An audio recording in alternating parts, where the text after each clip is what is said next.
হরে কৃষ্ণ। এই পৃথিবীতে আমরা অনেক রকম লড়াই করতেছি, আমাদের বাঁচার লড়াই করতেছি, আমাদের সংসারের জন্য লড়াই করতেছি, আমাদের সন্তানদের জন্য লড়াই করতেছি।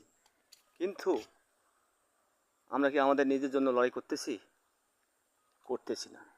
কারণ এই বিষয়টা কিন্তু আমরা মাথায় রাখি না এবং জানার চেষ্টা করি না, কিছু বলার চেষ্টা করি না, কিছু বোঝার চেষ্টা করি না।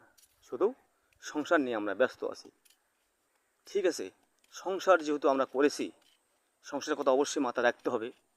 তার পাশাপাশি যে আমাদের লড়াই হচ্ছে, আমরা যে এই পৃথিবীতে এসেছি, কিসের জন্য এসেছি এবং কী কারণে এসেছি, তা অবশ্যই আমাদের জানতে হবে।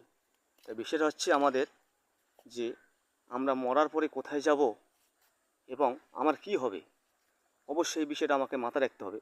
এই জন্য আমার অনুরোধ, আপনারা অবশ্যই সবাই যে ধর্ম করার চেষ্টা করবেন, যাতে আমরা মরার পরে অন্তত, বিশেষ করে হয়তো এই জগতে আমরা শান্তি পাচ্ছি না, বিষয় বাসনায় আমরা বিভূত হয়ে গেছি।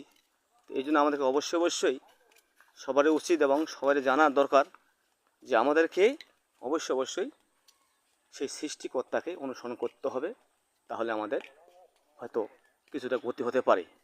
এই জন্য আপনারা অবশ্যই সৃষ্টিকর্তাকে অনুসরণ করুন এবং শুধু সংসার নিয়ে সংসার করে কেটে গেল কাল, হলো না সংসার, ঘটিল জঞ্জাল। তাই বিষয় হচ্ছে আপনারা অবশ্যই এই সংসার থেকে মুক্তি পাওয়ার জন্য আমাদেরকে অবশ্যই ধর্ম করতে হবে। ধর্ম হচ্ছে আমাদের একমাত্র বাঁচার উপায়। হরে কৃষ্ণ। আপনারা অবশ্যই ধর্ম করেন, ধর্ম করার চেষ্টা করেন। ধন্যবাদ, সবাই ভালো থাকবেন। হরে কৃষ্ণ।